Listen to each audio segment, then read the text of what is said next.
My wife called me from the ER at 2:47 a.m., not because she was dying, not because she'd been in a car accident. She called because her lover's credit card got declined, and she needed me, her husband of 12 years, to cover the $8,400 bill for injuries she got while sleeping with him in a hotel room I'm still paying the mortgage to afford. I answered on the first ring. I always did. Daniel? Her voice was shaking. I need you to come to County General, right now. I sat up. The sheets were cold on her side of the bed. What happened? Are you okay? I fell at the hotel. I was at a work dinner, and she paused. I heard voices in the background, medical voices, beeping machines. Can you just come, please? I was already pulling on jeans. Which hospital? County General, emergency entrance. And Daniel? Her voice dropped to a whisper. Bring your credit card. Mine's not working. I hung up. My hands weren't shaking yet. That would come later, when my brain caught up to what my gut already knew. I drove through empty streets, red lights blinking yellow at intersections. The city looked different at 3 a.m, honest somehow, like it had stopped pretending. The ER waiting room smelled like disinfectant and coffee that had been sitting too long. A nurse directed me to Bay 7. I pulled back the curtain. Jessica was sitting on the exam table in a paper gown. Her makeup was smudged. Her dress, the black one I'd bought her for our anniversary, was torn at the shoulder and draped over a chair. There was a dark stain on the fabric. Wine, maybe, or blood. Her right wrist was wrapped in a temporary splint. Hey. She tried to smile. It didn't reach her eyes. Thanks for coming. I looked at her, really looked. There was a bruise forming on her collarbone, not the kind you get from falling. The kind you get from someone's mouth. Her hair was tangled on one side, smooth on the other. Lipstick, not her shade, smudged near her jaw. What happened? I asked. I told you, I fell. We were at this work dinner at the Grand Marquis, and I was walking to my car, and I just slipped. In the parking lot. The words came out too fast, rehearsed. The Grand Marquis. I repeated it slowly. That's a hotel. They have a restaurant. Daniel, can we not do this right now? I'm in pain and they need payment before they'll set my wrist. She held up her splinted arm like evidence. A nurse pushed through the curtain, holding a clipboard. She glanced at me, then at Jessica. Her expression shifted, just slightly. The look nurses give when they've seen this before, when they know. Mr. Carter? She handed me the clipboard. We'll need your signature and payment information before discharge. I took the clipboard. The paper was still warm from the printer. The intake form was attached. I scanned it. Name Jessica Marie Carter. Time of admission 1:14 a.m. Injuries, fractured right radius, contusions, possible concussion. And there in the middle of the page, handwritten in red pen, companion at time of injury, Mark Brennan, emergency contact. The words blurred, then sharpened. Who's Mark Brennan? I asked. Jessica's face went white. What? I held up the form. Says here he was with you. Says he's listed as your emergency contact. The nurse cleared her throat softly. I'll give you two a moment. She left. The curtain swished behind her. Jessica opened her mouth. Closed it. He's a co-worker. He was at the dinner. He drove me here because I was in shock. He's your emergency contact. That's a mistake. The nurse must have written it wrong. It's in your handwriting, Jessica. She stared at the form. Her lips moved, but no sound came out. Then, you're being paranoid. I folded the form carefully, slid it into my jacket pocket. Where is he now? Who? Mark, your co-worker. Is he still here? I don't know. He probably went home. Daniel, please, can you just pay so I can get out of here? We can talk about this tomorrow when I'm not... I'll pay, I said. I didn't say I wouldn't pay. But I didn't say not yet. I didn't say you'll wish I hadn't. I walked to the nurse's station, handed over my credit card. The charge went through. 8,137.92. I watched the numbers process on the screen. $8,000. For a Friday night I'd spent alone in our house thinking she was at book club. Through the waiting room window, I saw a man sitting in a silver Audi in the parking lot. The engine was running. He was looking at his phone, then at the entrance, then back at his phone. I stepped outside. The cold air hit me like a slap. The Audi's headlights flicked on. The car pulled out of the spot, slow at first, then faster. I memorized the license plate anyway. Old habit. My father used to say, "Write it down. You'll be glad you did." When I came back inside, Jessica was dressed. The torn dress was balled up in a plastic hospital bag. She was wearing scrubs a nurse must have given her. Her face was pale under the fluorescent lights. "Ready?" she asked. "Yeah." I held the door open for her. "Let's go home." We didn't talk during the drive. She stared out the window. I stared at the road. At one point, her phone buzzed in her purse. Once, twice, 3 times. She didn't reach for it. When we pulled into our driveway, she said, "I'm sorry you had to come get me." "It's fine." "It's not. I know you have that presentation tomorrow. Today, I mean. You need sleep." "I'm awake now." She nodded, got out of the car, walked to the front door. I watched her fumble with her keys, her injured wrist making it difficult. I didn't help. I stood there in the driveway looking at our house, the porch light we'd installed together, the garden boxes she'd wanted, the mailbox with both our names.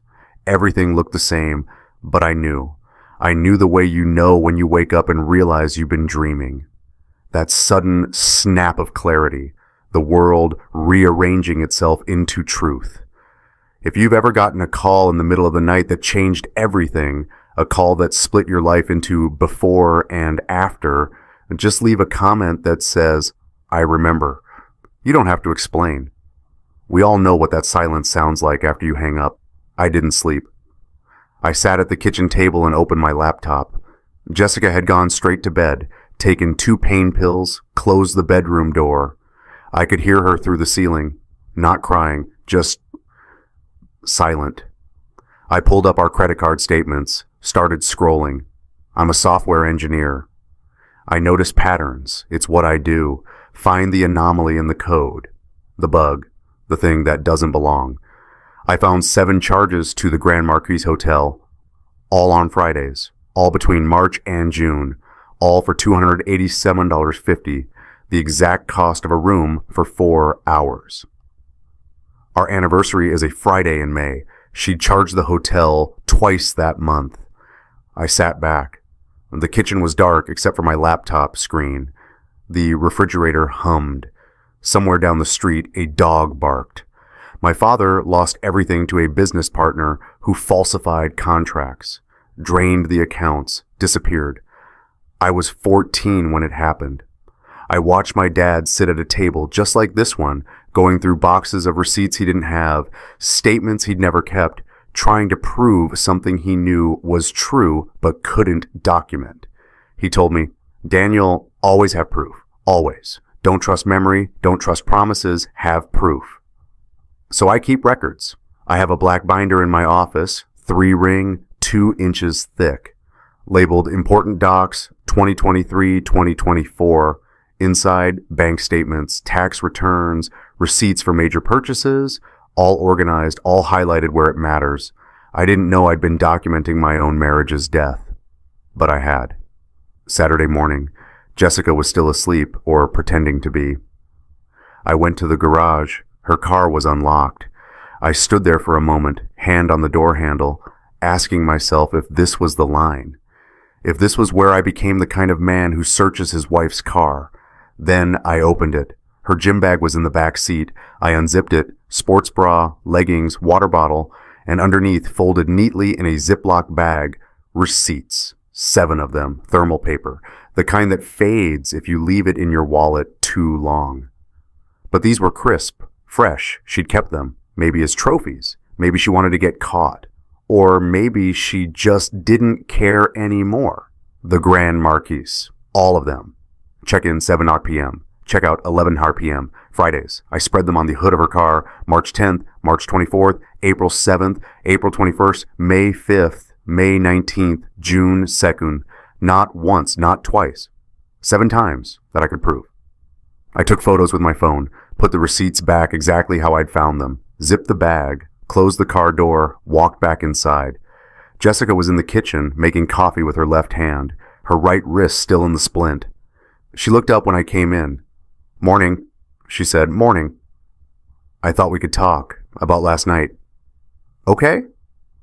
She poured coffee into 2 mugs, slid one across the counter to me. "I know how it looked, with Mark being there, but I swear to you, Daniel, it's not what you think." I wrapped my hands around the mug. The heat burned, but I didn't let go. "What do I think?" "That something's going on between us, me and Mark." She laughed, a short, nervous sound. "He's just a coworker. He was being nice, driving me to the hospital, that's all." "Why was he your emergency contact?" "I told you, that was a mistake." "Your handwriting." "I was in shock. I didn't know what I was writing." I took a sip of coffee, counted to 5 in my head. "Okay?" "Okay." She looked surprised. "Okay, you were in shock. You made a mistake." She exhaled. Her shoulders dropped. "Thank you. God, I don't know what I thought. That you'd be angry or..." "I'm not angry." I wasn't. Not yet. Anger is hot. This was cold. Surgical. I was already thinking 3 moves ahead. Already planning 7 Fridays. Our anniversary was a Friday. She'd done it twice that month. Monday morning, I called in sick to work. Told my boss I had food poisoning. I drove to the office of Patricia Hendricks, attorney at law. I'd found her online. 5-star reviews, specialty, family law, consultations free. Her office was in a renovated Victorian downtown, hardwood floors, bookshelves full of legal texts.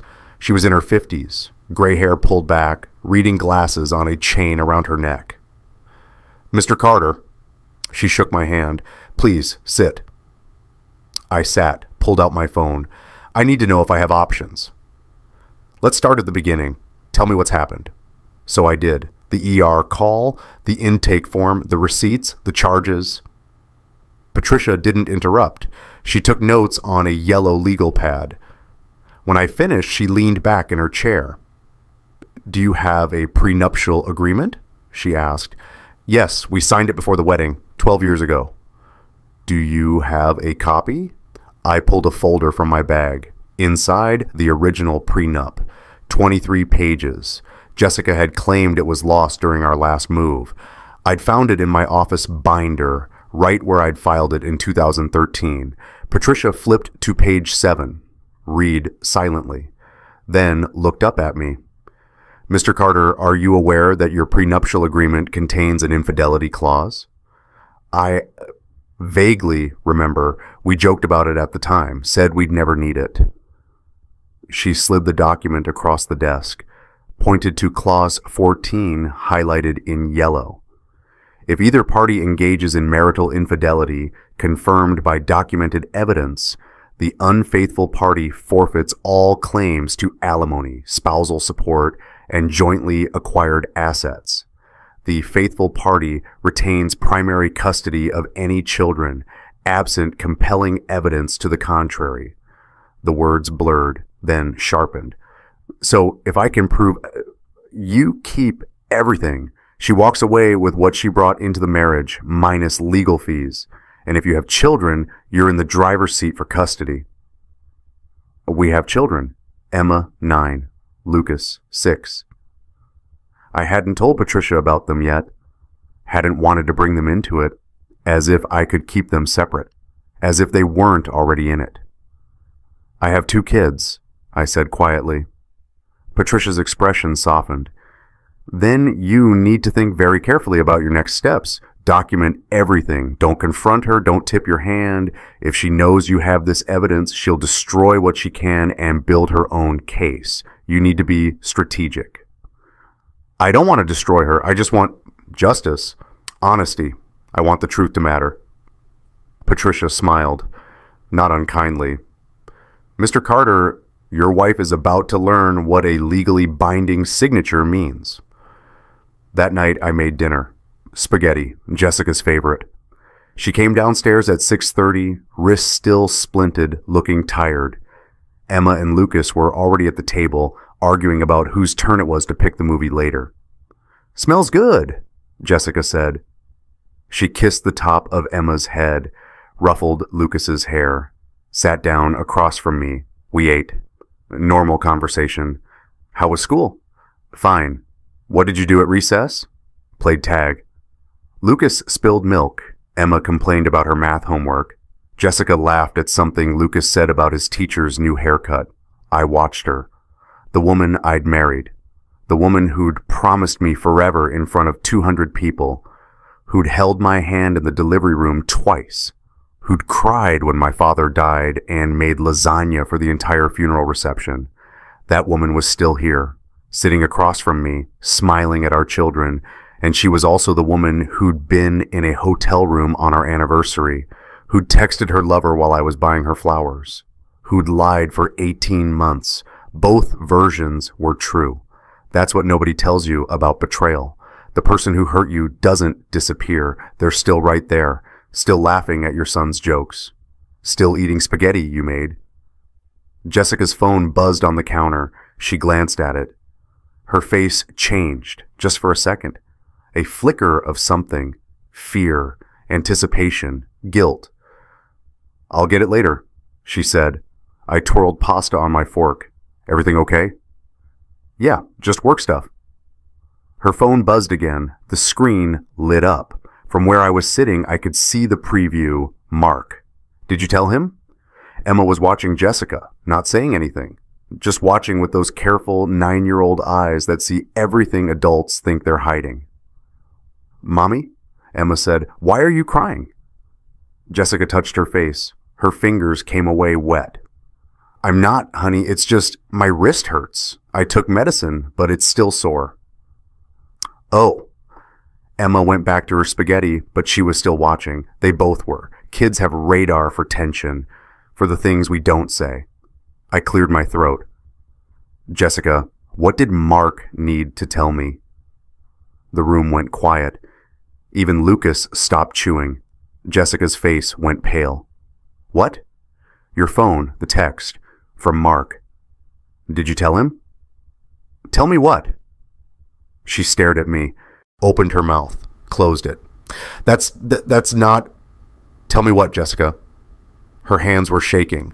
She pressed them flat on the table. "Nothing, it's nothing. He was just asking if I told you about the client meeting on Tuesday, that's all." "Why would he need to know if you told me about a work meeting?" Because he wanted to make sure I wasn't going to reschedule. Because of my wrist." The lie hung in the air between us, clumsy, obvious. She knew I didn't believe her. I knew she was lying, and Emma knew we both knew.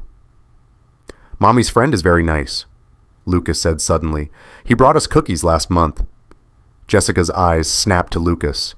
"Lucas, honey, that's the chocolate chip ones. When Daddy was at work. Remember, Mommy? You said not to tell Daddy because it would ruin dinner." Jessica looked at me. I looked at Lucas, 7 years old, holding a piece of garlic bread, smiling.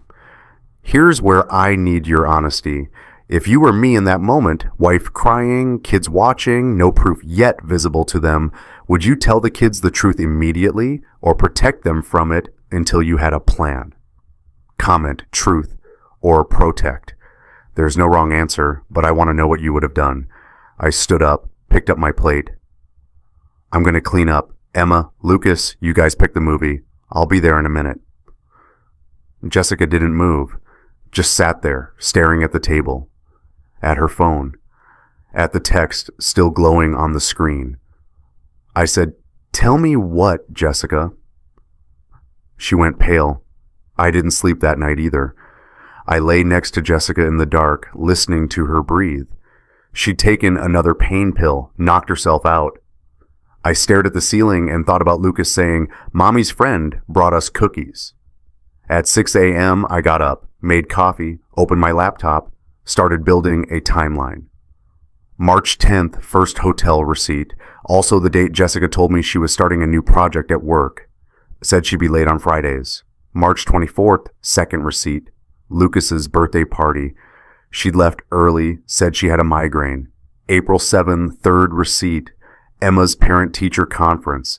Jessica didn't come, said she was stuck in a meeting. The pattern was perfect. Every other Friday, like clockwork, like something scheduled, something planned. I pulled up our phone records online, our family plan.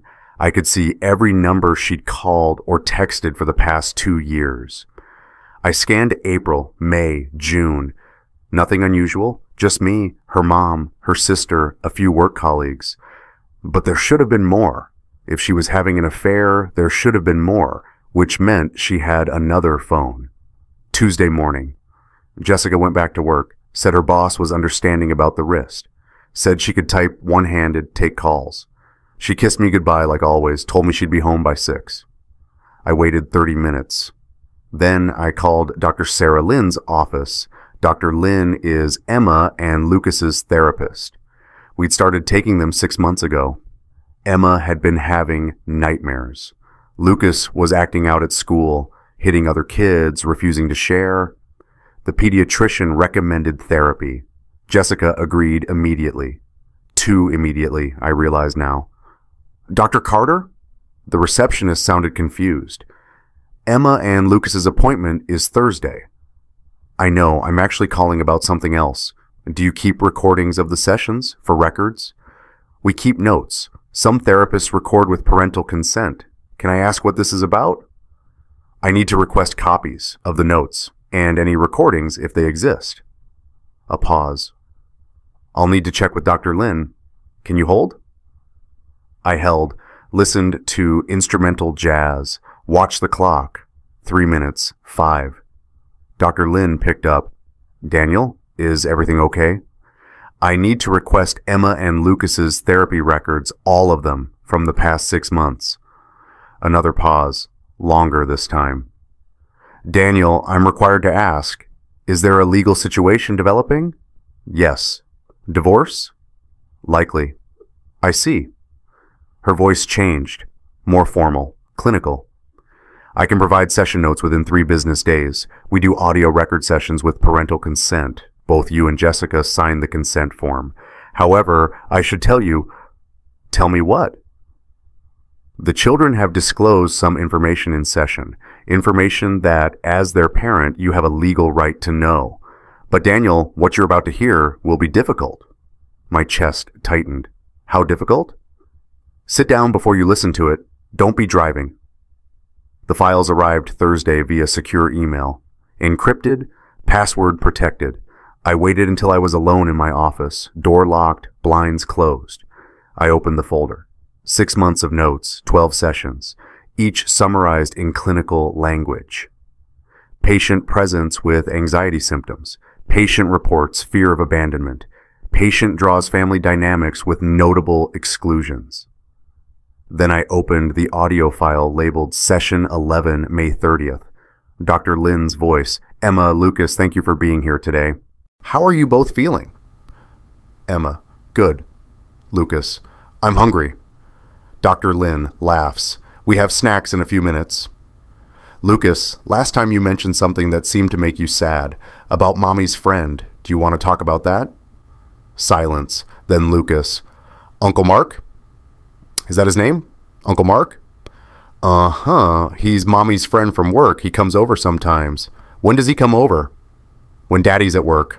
On Fridays. My hands went cold. The coffee mug next to me. I couldn't remember if I'd drunk from it. Couldn't remember anything except Lucas's voice. 7 years old. So matter of fact. Dr. Lynn. How do you feel when Uncle Mark visits? Lucas. I don't like it. Can you tell me why? Because Daddy would be sad if he knew. Does Daddy know? No, Emma said we can't tell. She said it would break his heart. I stopped the recording, stood up, sat down, stood up again. My ears were ringing, the room tilted. Emma knew. My 9-year-old daughter knew her mother was having an affair, and she decided on her own that she needed to protect me from it. I pressed play again. Dr. Lynn. Emma, is that true? Did you tell Lucas not to tell Daddy? Emma's voice, quieter. Yes. Why did you decide that? Because Mommy said Uncle Mark is just a friend, but I don't think he is. I think Mommy loves him more than Daddy, and if Daddy finds out, he'll leave, and then we won't have a Daddy anymore. Dr. Lynn. Emma, that must be very scary to think about. It is. Her voice cracked. She was crying. My daughter was crying in a therapist's office about my marriage falling apart, and I hadn't known, hadn't seen it. I drew a picture at school of our family. My teacher asked why I didn't put Mommy in it. I said I forgot, but I didn't forget. Dr. Lynn. It's okay to feel confused about family right now. Lucas. Dr. Lynn. Yes, Lucas? If Daddy leaves because he's sad, will Uncle Mark be our new dad? The room went silent on the recording. I could hear Dr. Lynn take a breath, could hear her choosing her words carefully. Lucas, whatever happens with your Mommy and Daddy, you will always have people who love you. Your Daddy loves you very much. That won't change. But will Uncle Mark be our dad? I don't know, sweetheart, but I do know your Daddy isn't going anywhere. Even if things change, even if Mommy and Daddy don't live together, your Daddy will still be your Daddy, okay? Okay. He didn't sound convinced. Lucas again. I don't want a new dad. I want my dad. I had to pull over. I couldn't breathe. I was sitting in my office, not driving, but I understood what Dr. Lynn meant now. I understood why she'd warned me. I turned off the recording, put my head in my hands, and for the first time since the ER call, I cried. Not angry crying, not even sad crying, just empty, like something had been hollowed out of me, and I didn't know if it would ever fill back up. My kids knew. They'd known for months, and they'd been trying to protect me. Friday, Jessica worked late, said she had a client call that ran over. She came home at 9:30, kissed the kids goodnight. They were already in bed, made herself a cup of tea, sat on the couch with her iPad. Long day? I asked. Exhausting. She rubbed her eyes. The splint was off now, her wrist wrapped in a beige compression bandage. How are the kids? Good. We made pizza. They're asleep. Did Emma finish her homework?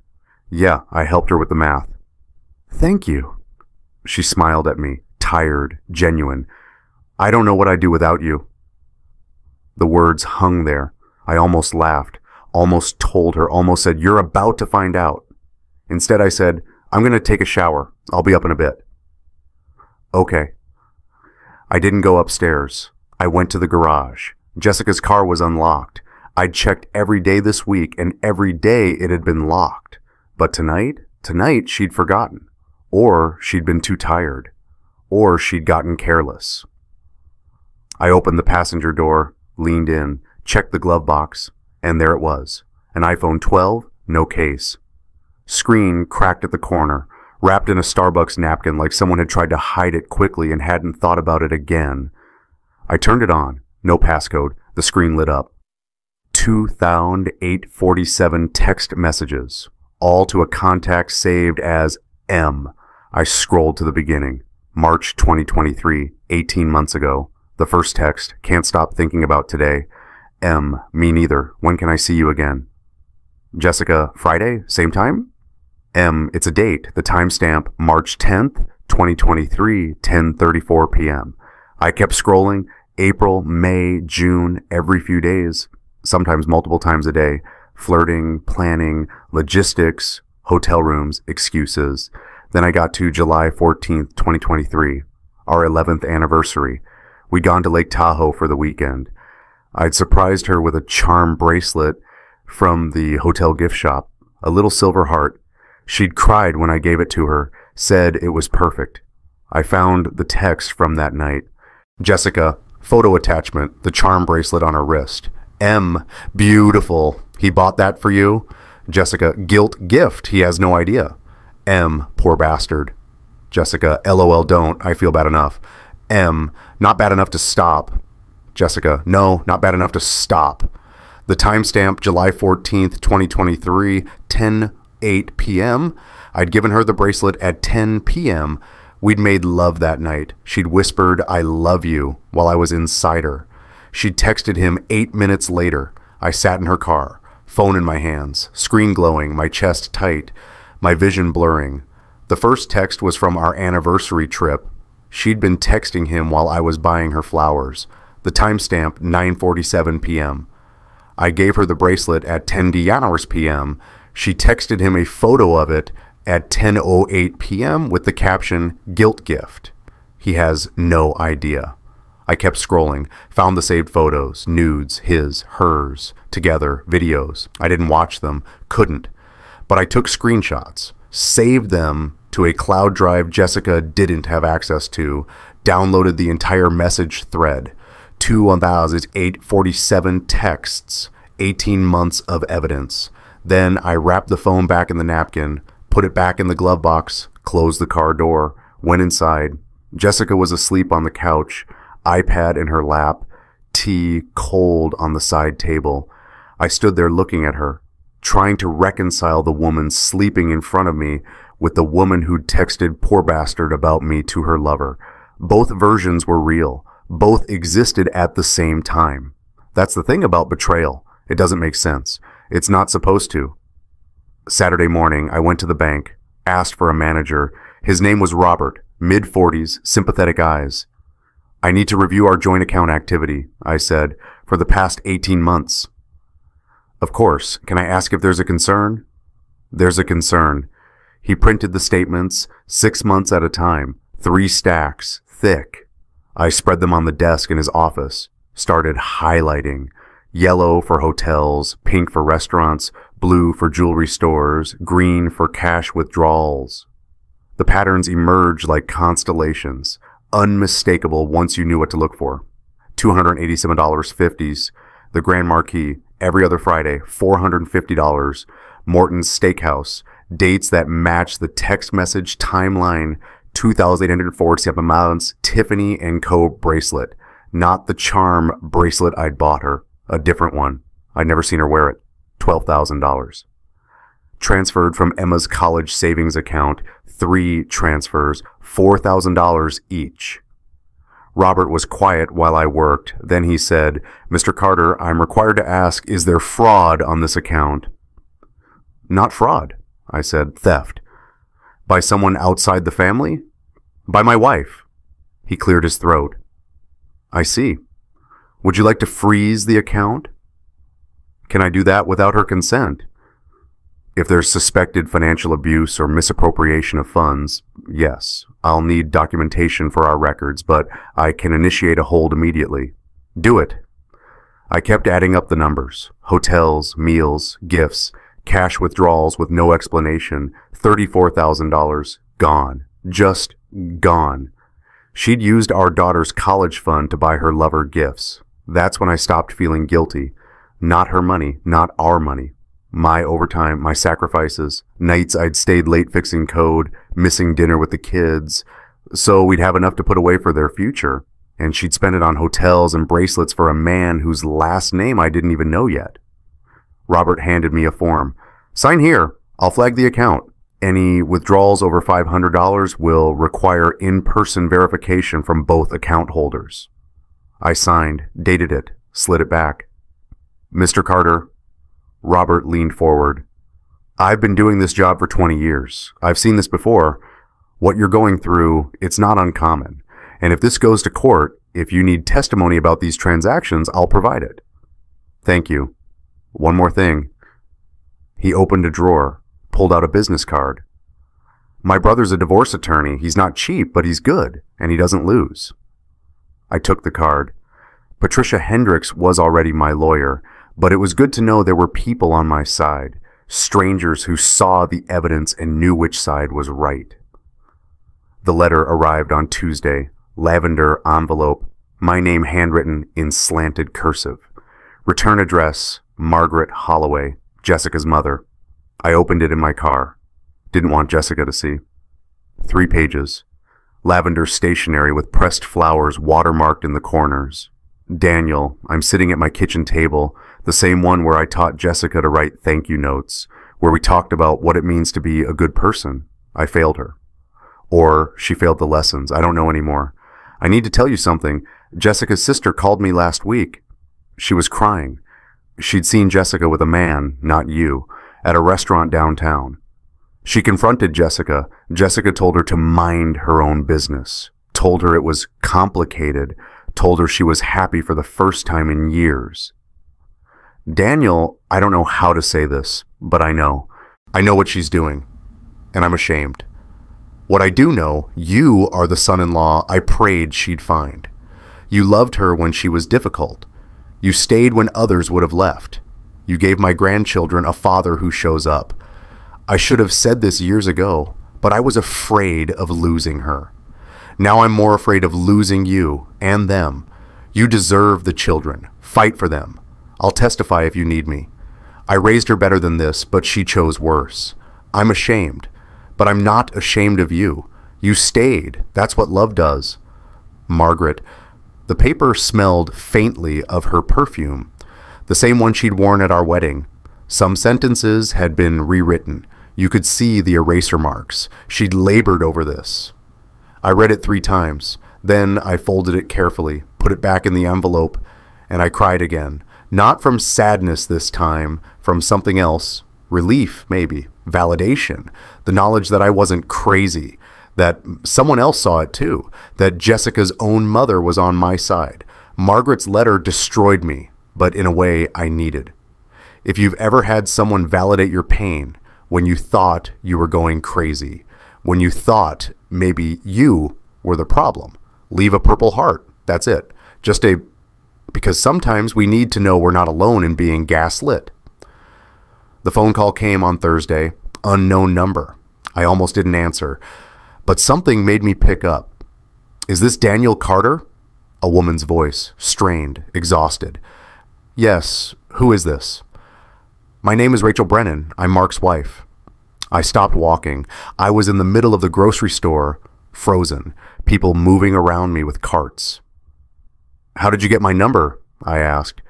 Phone bill. Mark's been texting a Jessica Carter for 18 months. I looked you up, found your LinkedIn, got your work email. Your assistant gave me your cell. I see. I'm not calling to yell at you, she said quickly. I know this isn't your fault. I need to know. Is she the only one? The only one? Is your wife the only woman he's sleeping with? Because I found 2 other numbers, 2 other names, and I need to know if my marriage ended for 1 affair or 3. I closed my eyes. I don't know. I'm sorry. Don't apologize. You didn't do this. She laughed, bitter, sharp. We have 3 kids. Did you know that? 3 kids under 10. And Mark's been spending our savings on hotel rooms. We have 2, I said. Emma's 9. Lucas is 6. God! Her voice cracked. Did she know? Did Jessica know Mark has kids? I don't know. I have text messages, Rachel said, from Mark to her. One of them mentions our daughter's birthday party, says, thanks for the gift. Daniel, she met them. She brought a gift to my daughter's 7th birthday party. She knew he had a family. She knew, and she didn't care. My stomach turned. Jessica met Mark's kids, brought a present, smiled at his wife, then went to a hotel with him. She wasn't just destroying one family. She knew. She knew about everyone she was hurting, and she did it anyway. Rachel, I said, I'm filing for divorce next week. Me too. I have evidence, bank statements, text messages, hotel receipts, a prenup with an infidelity clause. Silence. Then, I have credit card records, photos, voicemails, a confession text from Mark. He panicked last month, thought I knew, sent me a whole paragraph about how sorry he was. Do you have a lawyer? Getting one tomorrow. Let's coordinate, I said. Let's file on the same day. Let's watch them panic together. She laughed again. This time it sounded almost real. I like you, Daniel. I like you too, Rachel. Let's destroy them. Not destroy, I said. Just let the truth matter. Let consequences exist. Okay, she said. Let the truth matter. That's better. Friday afternoon, Emma came home from school with a manila folder. Art project. She slid it across the kitchen table to me. We had to draw our family, she said. I opened the folder. Construction paper, crayons. Still warm from her backpack, slightly crumpled at the edges. She'd used the good crayons, the 64-pack I'd bought her for Christmas. There I was, stick figure with glasses, tall, smiling. There was Lucas, smaller stick figure, holding a soccer ball. There was our dog, Biscuit, brown and wagging. There was Grandma Margaret, holding a plate of cookies. There was our house, yellow, windows glowing, sun in the corner. But no Jessica, not in the yard, not in the car, not even in the clouds as an angel, just absent. At the bottom, in careful 9-year-old handwriting, people who stay. And attached to the back, a note from her teacher. Emma was very specific about who belonged in her family. Wanted to make sure I knew this was complete.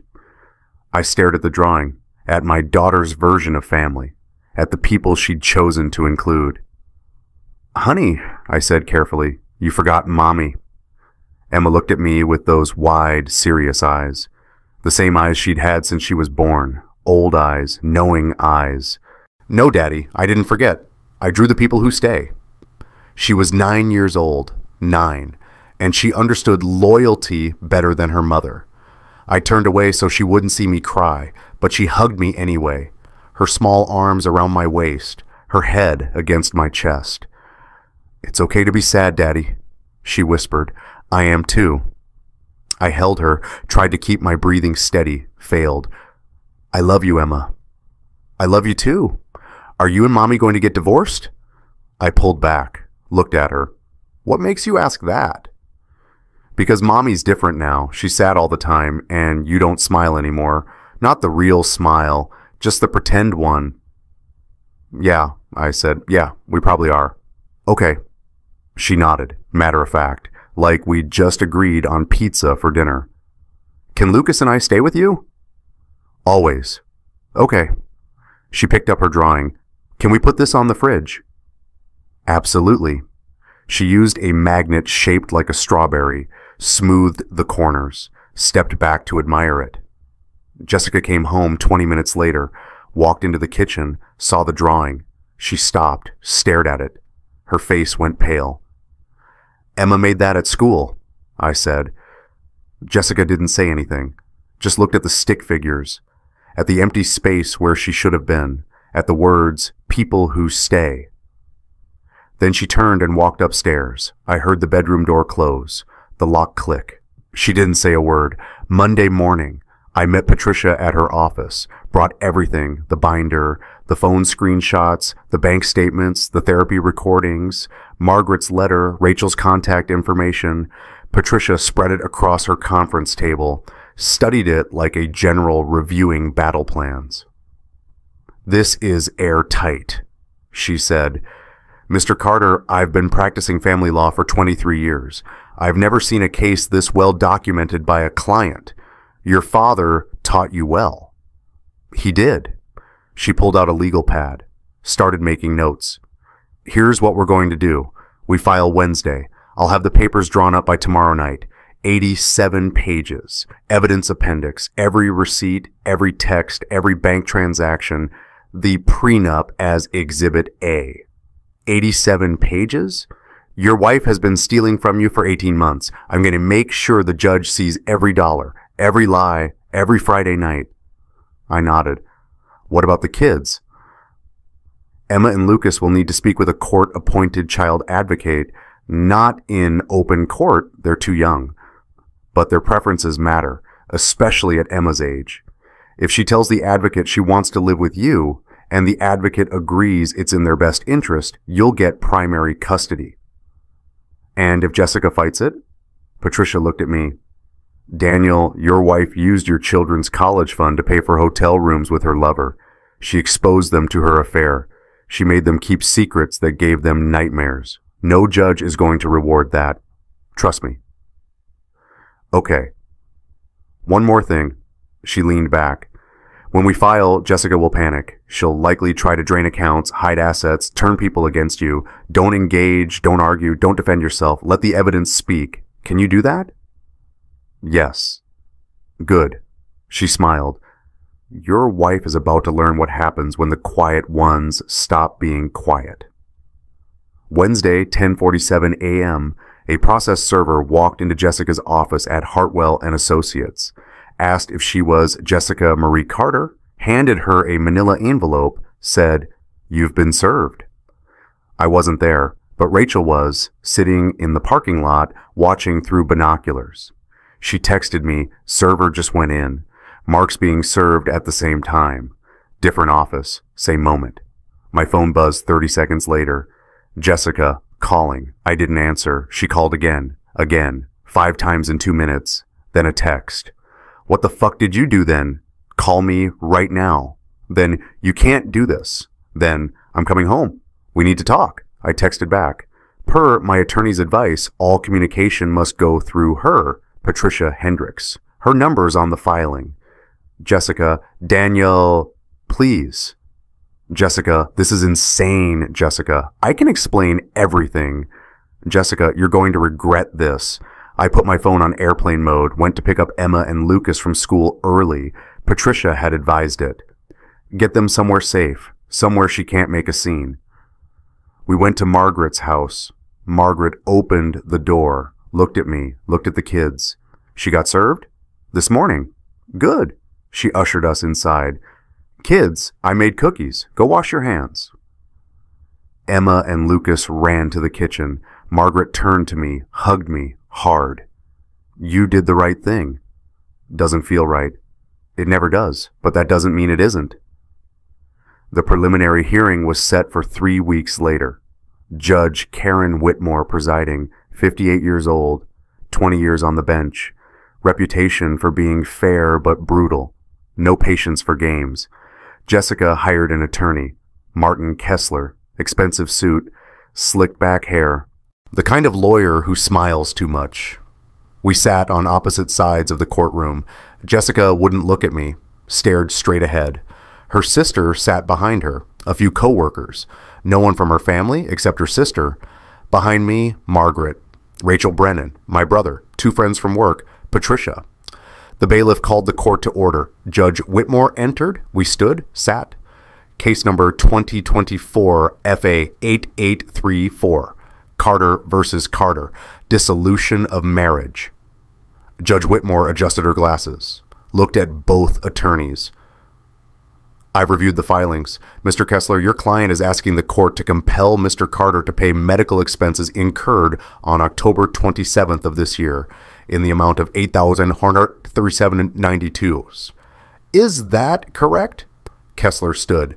"Yes, Your Honor. Mrs. Carter sustained injuries requiring emergency care. As her spouse, Mr. Carter is legally responsible for marital debts, including medical expenses." "Ms. Hendricks?" Patricia stood, calm, measured.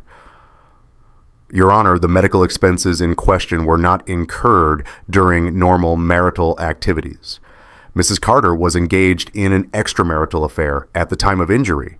The expenses are directly related to that affair. Mr. Carter should not be held responsible for costs associated with his wife's infidelity." Kessler jumped in. "Your Honor, the nature of Mrs. Carter's activities is irrelevant to the question of marital debt."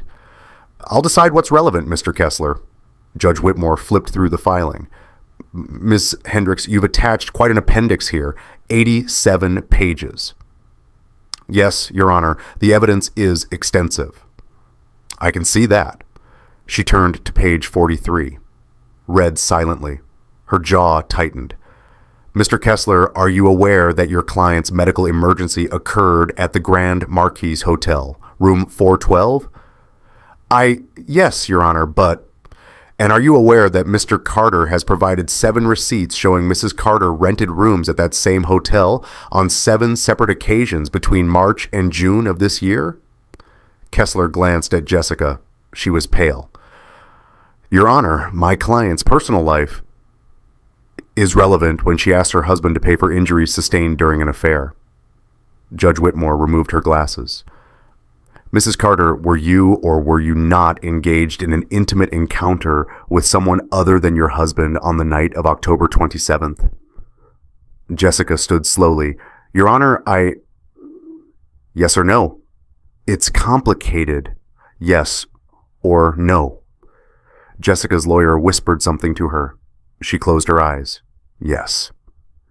And the person you were with, Mark Brennan, is he your husband? No. Is he the same person listed on the hotel receipts provided by Mr. Carter? Yes. Judge Whitmore put her glasses back on, looked at Kessler. Mr. Kessler, your client is asking the court to compel her husband to pay $8,400 for emergency care she required after, and I'm reading from the hospital report, a fall resulting from intimate physical activity at the Grand Marquis Hotel, room 412, a location where she was staying with a person who is not her spouse, using marital funds withdrawn from their joint account. The courtroom was silent. Kessler's face was red. Your Honor, if I may... Judge Whitmore raised her hand. You may not. Motion denied. Furthermore, I'm ordering Mrs. Carter to reimburse Mr. Carter for the $8,437.92 plus $34,000 in misappropriated marital funds plus his legal fees to date.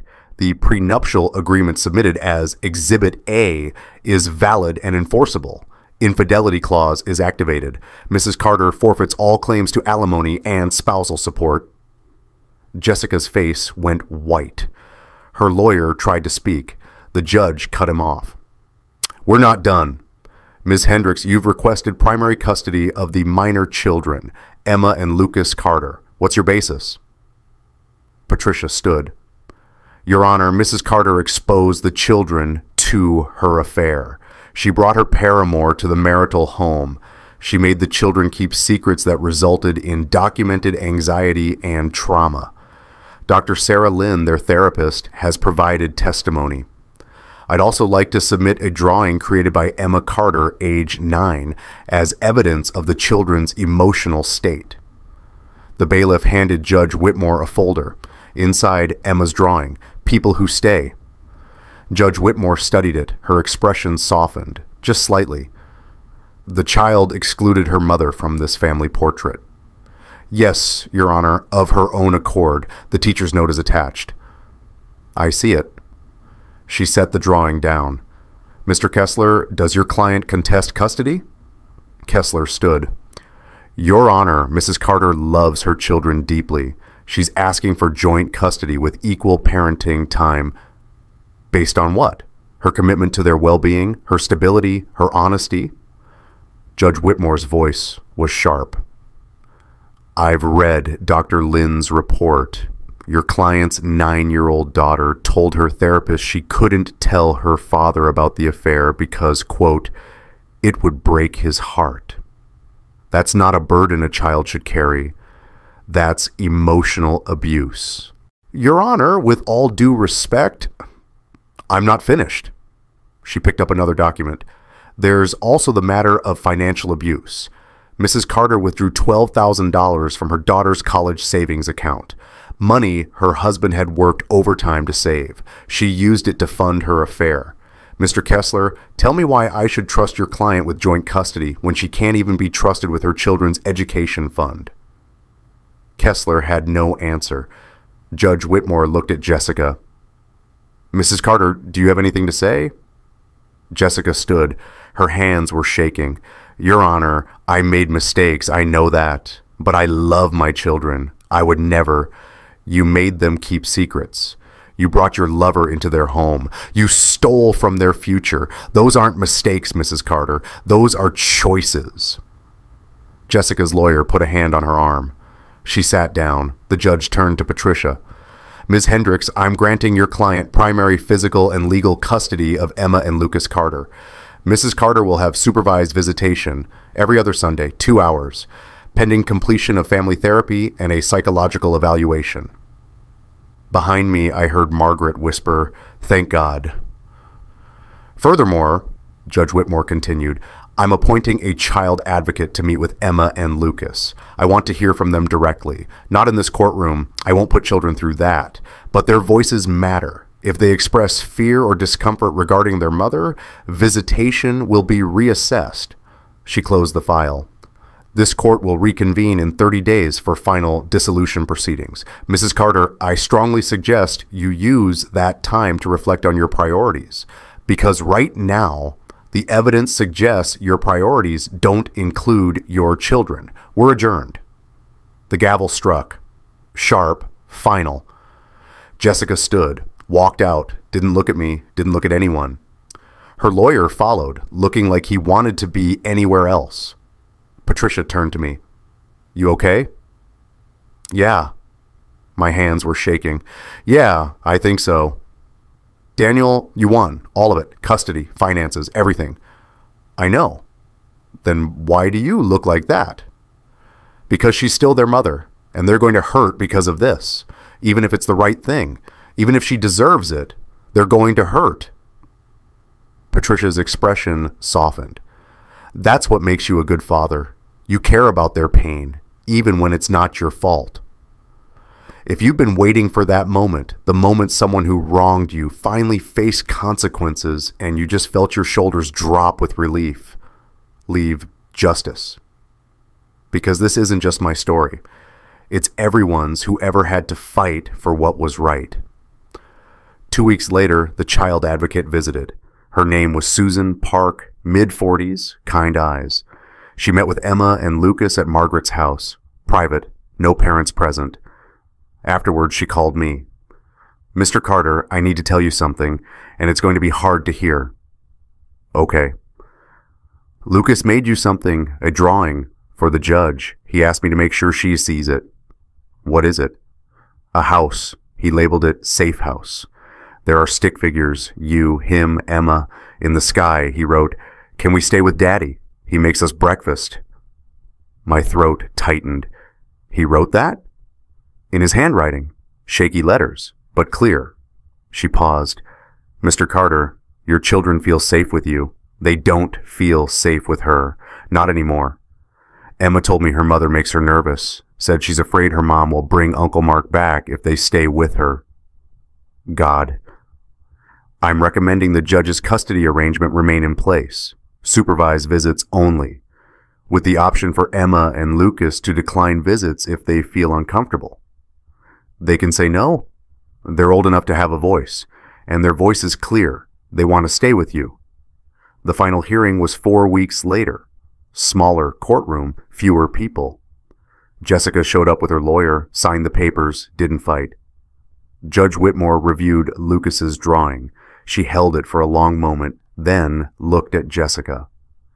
Mrs. Carter, your 6-year-old son drew this for me. He wanted to make sure I knew where he feels safe. Do you understand what that means?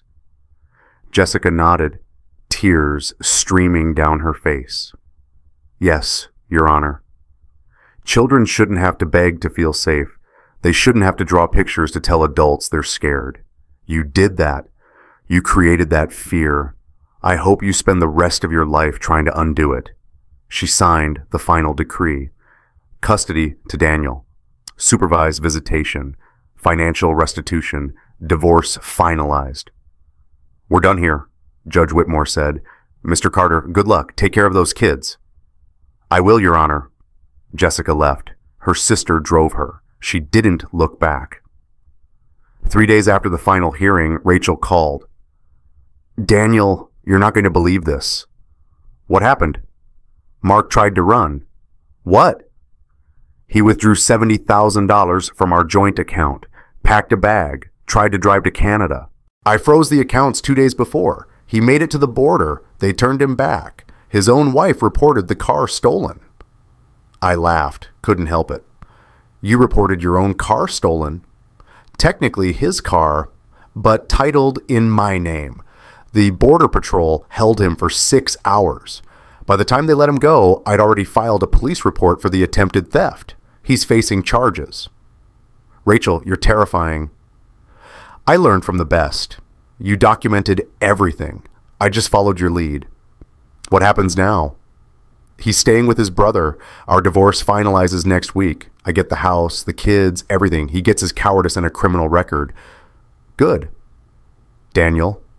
Yeah. Thank you for coordinating with me, for not making this a competition, for just being decent. You too. We should get the kids together sometime, let them meet. They've all been through this. Maybe it would help. I'd like that. 6 months later, Emma made the honor roll, brought home a certificate with a gold seal. We put it on the fridge next to her first drawing. Lucas joined soccer, scored 2 goals in his first game, ran to me after shouting, "Did you see, Dad? Did you see?" I saw. Margaret babysits every Friday, makes cookies, reads them stories, tells them about their grandfather, my father-in-law, who would have been proud of them. Jessica comes for supervised visits once a month, sometimes twice. Emma goes. Lucas usually declines. The advocate says that's his right, that he'll go when he's ready. I don't push, don't force. Let them decide. We moved into a new apartment, 2 bedrooms, not as big as the house, but it's ours. Clean slate, no ghosts in the walls. Rachel and her kids came over last weekend. We made pizza. The kids played video games. Rachel and I sat on the couch drinking coffee, talking about custody schedules and therapy appointments, and how weird it is to build a new life from the ruins of the old one. You doing okay? She asked. Yeah, I think so. You? Same. Some days are hard, but we're making it. We are. Emma appeared from the hallway. Dad, can I show you something? Of course. She handed me a piece of paper, another drawing, construction paper, metallic crayons this time, silver, gold. It was our family again, me, Lucas, Biscuit. But this time, Grandma Margaret was there too, standing next to me, holding a tray labeled cookies. And in the sky, a rainbow. That's hope, Daddy, Emma said, pointing to the rainbow. Ms. Park told me rainbows mean things get better after storms. I wanted to draw one. At the bottom, in the same careful handwriting, people who stay. Can we frame this one too? She asked. Absolutely. We hung it next to the first drawing, the broken one and the healed one. Side by side. Both true, both part of our story. Emma stood back, studied them. They're both good, right? The sad one and the happy one. Yes, sweetheart, they're both good. They're both real. Okay. She nodded, satisfied, then ran back to play with Lucas and Rachel's kids. I stood there, looking at the drawings, at the evolution, at the proof that healing is possible, that families aren't just blood, they're choice. They're showing up, they're staying. Margaret came up beside me, put a hand on my shoulder. You did good, Daniel. I just told the truth. That's all it takes sometimes. Just telling the truth and letting the consequences fall where they will.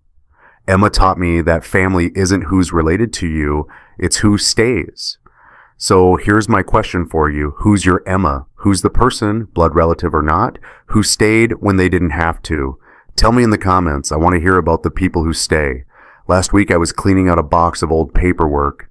Found the hospital bill from that night. October 27th, 8th, 437.92, stamped across the top in red ink, defendant's responsibility, court order 2024 FA 8834. Jessica had to pay it, plus the $34,000, plus my legal fees. The prenup held, the evidence mattered, the truth won. I thought I'd feel satisfaction, vindication, something big. Instead, I just felt tired and grateful. Grateful it was over. Grateful the kids were safe. Grateful for Margaret and Rachel and Patricia and everyone who stood beside me when I thought I was standing alone. I filed the bill in my binder, under closed cases, right next to the divorce decree. Then I walked into the living room. Emma and Lucas were building a fort out of couch cushions. Biscuit was barking. Margaret was reading a magazine. Dad, come help, Lucas shouted. We need more blankets. I grabbed blankets from the closet, helped them drape them over chairs, built a roof, made it sturdy. There, Emma said. Now it's perfect. Now it's safe. It is, I agreed. It really is. She wanted me to pay for her choices. The court disagreed. So did I. But more importantly, so did my kids. And they're the only votes that ever really mattered. We're building something new now, something honest. Something where the people who show up are the people who stay. Where love isn't a promise you make once and break 1,000 times. It's a choice you make every day. And we're choosing each other every single day. If this story reminded you why boundaries aren't cruelty, they're self-respect, subscribe. Because I tell stories about people who refuse to let betrayal destroy them. People who stayed true to themselves even when it cost them everything. You're one of them. Don't let the algorithm make you forget. Ooh.